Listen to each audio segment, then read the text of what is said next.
Trump administration has decided to impose sanctions on the main state-controlled oil company in Venezuela. And this is an effort to squeeze Maduro out of his role as the leader of Venezuela. Now, Trump, on his part, has determined that Maduro is not the leader of Venezuela, that his opponent is. But again, this effort to squeeze the country economically is meant to provide additional support for his opponent. So the sanctions on Petroleos de Venezuela SA, the South American country's main exporter, are the culmination of a two-year pressure campaign and are an attempt to funnel income from the country's biggest revenue generator into the hands of the opposition leader, Guaido. Now, Steve Mnuchin gave a press briefing on this. He was in the White House, and he has some more details as to what they're gonna do and how they plan for this to play out. Take a look. PDVSA has long been a vehicle for embezzlement, for corruption, for Venezuelan officials and businessmen. Today's designation of PDVSA will help prevent further diversion of Venezuela's assets by Maduro and will preserve these assets for the people of Venezuela where they belong. The path to sanctions relief for PDVSA is through the expeditious transfer of control to the interim president or a subsequent democratically elected government who is committed to taking concrete and meaningful actions to combat corruption. So to be clear, Nicolás Maduro, the current president of Venezuela, who won his re-election campaign based on a completely sham election, it was a rigged election, that's abundantly clear. He's not a good person, and we've said that on the show before. But with that said, the United States stepping in and pushing for regime change in Venezuela feels wrong, to say the least. And luckily, at this moment, it doesn't appear that we are pushing for regime change through military action, although that is certainly on the table, and I'll give you the details to that in a second. But now we're focusing more on economic sanctions, which would hopefully, according to Trump, lead to the regime change that he wants. Yeah. I mean, look, ever since the country just re-entered sort of American headlines, I've sort of felt kind of sick a little bit. And I think that people have been paying attention to American foreign policy for the past 20 years or so. They know this feeling because they know where it seems to inevitably end up. And look, it's obviously a complicated situation. Anyone who is interested in this topic, please do a lot of research on it because it is complex, and the vast majority of people in American media that talk about it will have done even less research than I have, and I am not qualified to give people the real rundown of what's going on there. Most people know even less. It's complicated, but I also know that sort of similar to the Syrian troop withdrawal that Donald Trump came up with like seconds after he woke up screaming one night. Like, I don't trust these people. Like, I don't trust, even if it was exactly what I wanted, and this of course is not, but even if it was, I wouldn't trust them to actually manage the situation. Steve Mnuchin being involved in this, obviously horrifying. You're gonna get to Bolton, obviously. Yes. Donald Trump, the fact that he's been talking about wanting to potentially invade the country for 2 years. All of this just feels like a pretext, really. Yeah, it's terrifying because there are no winners in the story as of now, because the United States is very much interested in the economic opportunities for US business interests here. It's not about human rights. It's not about looking out for Venezuelans. And Venezuelans are in a horrible situation, and there is an uprising there against Nicolás Maduro for good reason. He is very much a dictator at this point. He has very much rigged their entire political system to his advantage, and he has done all sorts of things, including paying off the military to essentially support and protect him. So he's not a good guy, but the Trump administration, in addition to US business interests, are not good guys. There are a lot of selfish reasons for why people are acting the way that they're acting in this story, and caught in the middle are the real hostages, and those are the people of Venezuela. The people who are desperate at this point, who do want to get rid of Maduro, almost by any means, but they're also vulnerable to, in my opinion, bad actors when it comes to business interests here in the United States. Yeah, and some, of course, support Maduro. I don't speak for them, nor would I ever try to. But I do know that there's an incredible amount of economic, military, and political instability there. There have been a number of deaths going back quite a while, actually.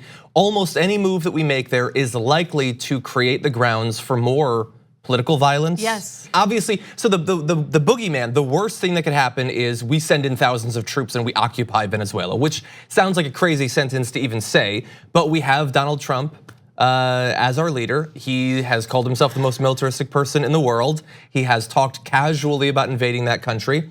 But even if that doesn't happen, there is no reason to believe that our getting involved more than we already have won't lead to more people dying, more innocents dying.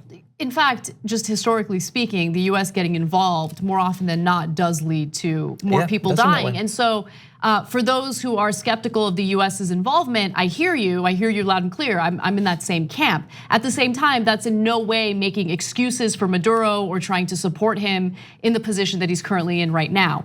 With that said though, let's talk about potential military action against Venezuela, specifically Maduro, by the United States. Now, Trump says all sorts of things when it comes to military action. He has threatened war with North Korea, he has threatened war with Iran. It is what he does. It all really depends on how he's feeling that day and what has provoked him in any given moment. But with that said, there was a very concerning moment involving John Bolton, who is a clown for essentially showing off private notes in the middle of this press briefing. So you saw the video featuring Steve Mnuchin. John Bolton also participated in that press briefing and talked about the same issue. And he had, let's go ahead and go to graphic 6. He had a yellow notepad with him during this press briefing. And if you look at this photo, you will see that it says something about 5,000 troops to Colombia. What does that mean? That's Columbus.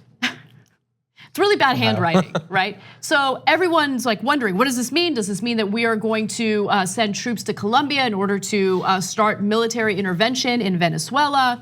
So let me give you some details from the Washington Post. Scrawled in tight print at the top of the cover page were 2 items: Afghanistan, welcome the talks, an apparent reference to ongoing peace negotiations with the Taliban, and 5,000 troops to Colombia. Now, the US military has collaborated with its Colombian counterpart for years, providing training on everything from counterinsurgency to securing aircraft crash scenes.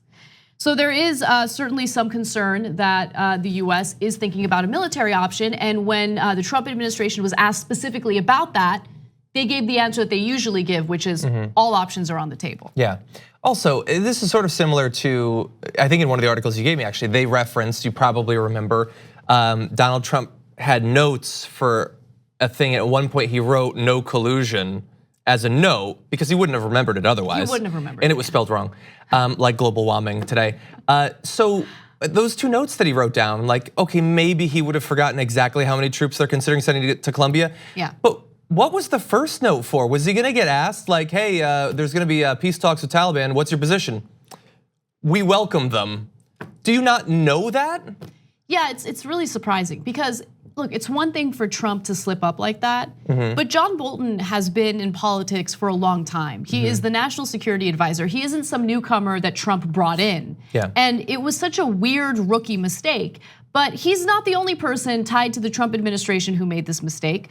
In fact, Chris Kobach, the former Secretary of State of Kansas, and a Trump ally, was photographed holding a document for a strategic plan for the Department of Homeland Security during the transition in 2016, with the text visible above his hand. The plan included hardline anti-immigration proposals such as reducing the intake of Syrian refugees to 0. They're clowns. So one other thing too, the 5,000 troops thing. Look, I believe that it was probably a slip up to reveal that. It's not impossible that he could have done it intentionally as a way of like, hey, we're threatening you without coming out about it. But, and I hope that everything I'm gonna say after this point for the next few minutes is nonsense and then becomes sense again after that. it is likely that especially John Bolton has a vested interest in what happens in Venezuela. He would probably love it if we started bombing and invading them literally today. Donald Trump apparently has been interested in it. So I think that there is some genuine interest in what happens there. There's also a sort of a generalized rhetorical thing where conservatives have been trained that when you hear Venezuela, it's like, oh, scary stuff. Right. And so it being in the news at all probably helps them. But in particular at a time when they're pushing for the wall, they're gonna be, the State of the Union in 1 week is going to be all about that. They're gonna try to get it again or maybe shut down the government if not. Giving the idea that things are so bad down there that we might have to literally invade a country, can we really detach that 100% from their argument that we need a wall at our southern border? Like that doesn't try to sort of buttress their general point that things are scary, we need a wall? I mean, yes, definitely. Especially when I doubt many of his followers could even tell you which countries the migrants are coming from. They probably think they're mostly coming from Venezuela. Yeah, that's actually an interesting point that I haven't heard anywhere else. It's probably nonsense. I don't know if they're connecting the dots in the way that you just outlined. I think that for their political strategy and their own purposes, it would be smart to do it. I'm not saying I agree with it. I'm saying in terms of political strategy, it would work with Trump's base. That type of fear mongering has been perfect for Trump and his administration. It works really well with his base. But I don't know if that's what their intention is. What I do know is that there are certainly business interests here in the United States who look at Venezuela as an opportunity. Yeah. And the political uprising that's happening in Venezuela right now is being exploited by these business interests. That's really what's happening behind the scenes when it comes to our US foreign policy toward Venezuela. The TYT Plus app is now available on iOS and Android. Download to get more TYT content at tyt.com/app.